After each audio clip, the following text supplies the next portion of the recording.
Hi, this is Olencelot, and it's Sunday, which means I'm going to do another one of my thought chains.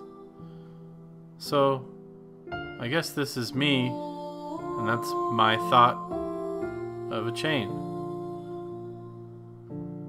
Last time, when I was doing one of these thought chains, I talked about how it was kind of ending as a cliffhanger.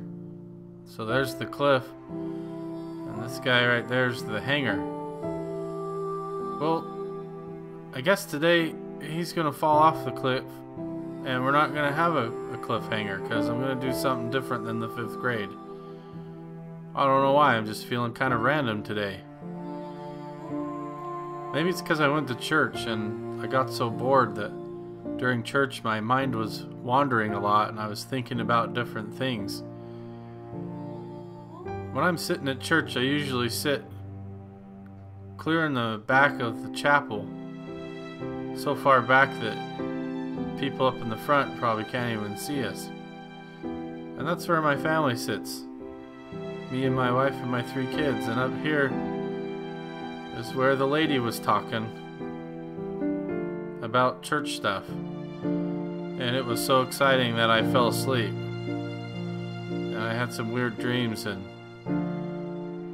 then my wife, when I fall asleep at church, she kind of gets upset at me because she thinks it's pretty rude, and she's probably right.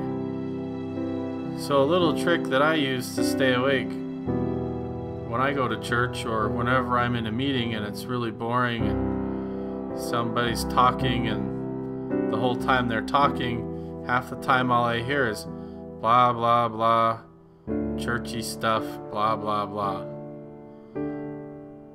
So back to this trick. I imagine that the person is an animal. This lady today that was talking, I pretended like she was really a rabbit. She had big buck teeth and a carrot instead of a microphone. That kind of kept me awake for a while. This other guy got up. He had these bushy eyebrows and kind of a bushy beard like mine, and when he was talking, I remember thinking, oh, I can see his big ears and the hair in his ears clear from here. And I imagined that instead of his big ears, he had ram horns. And those ram horns growing out the side of his head was, when he got angry, what he would do was flare his nostrils and he'd bash his head into the podium and put cracks in the podium.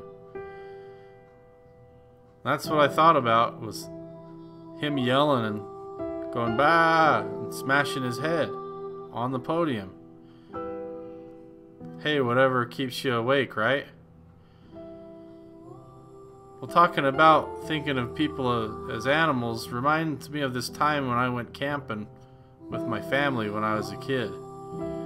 There was a river and a bunch of evergreen trees, and we had our family tent set up. We even had a campfire going.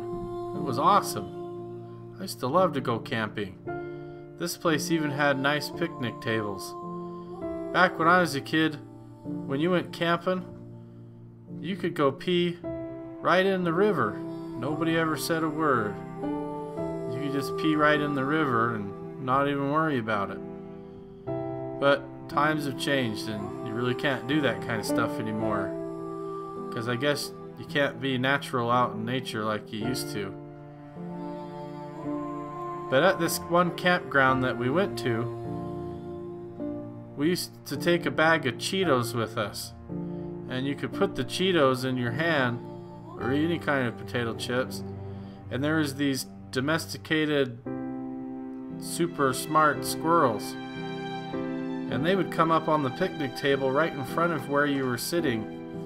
Like you could almost reach out and touch them, and they would lean over and grab the Cheetos out of your hand.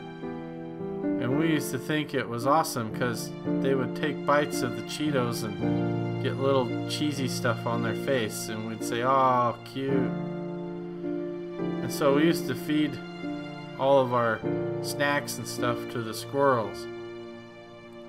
And I, being a kid, thought, man, I love being close to animals like this, especially like wild animals, because they're really cool.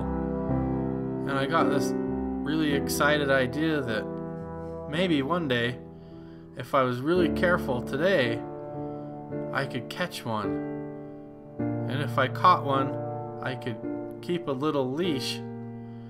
And when I went home and showed my friends, they'd be all jealous because on the end of that little leash would be my awesome pet squirrel.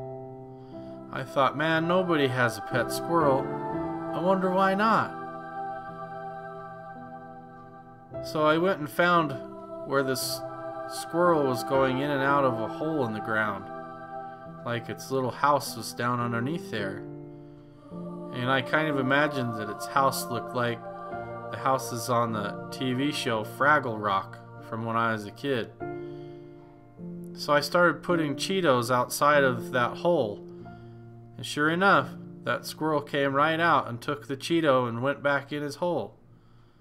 So I moved the Cheeto a little bit further away, and he came clear out of his hole and got that Cheeto and went right back inside the hole. And I thought, alright, this is actually working.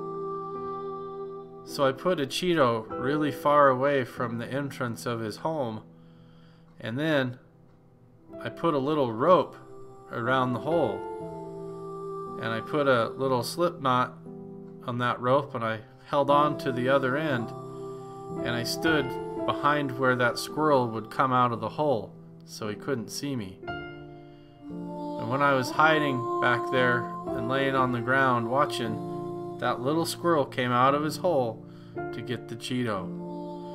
And right when he was halfway across the rope, I grabbed the rope and gave it a quick tug. And that rope, it cinched right up around that squirrel's waist, just like I thought. And first I was like, cool, I caught myself a pet squirrel. But then all of a sudden, that squirrel kind of freaked out, and it jumped up off the ground, and it was coming at me with its sharp claws that I previously had not noticed. And it was screaming and squealing and jumping right at my face. And I was backing up, and I was screaming too. And that squirrel was freaking out, and it landed like right on my chest and on my legs and was clawing around at me. And I was so scared that the squirrel got away, and I realized that nobody had pet squirrels for a reason. And my fun camping trick all of a sudden was a sad one, and it made me cry, because I thought maybe I accidentally hurt that squirrel trying to catch him. And I learned my lesson that you need to let wild animals alone and just have regular pets. Well, that's the end of this thought chain. I do these every Sunday, so if you like it and you want to see more, check out my playlist and give it a thumbs up and subscribe. Oh, let's alive.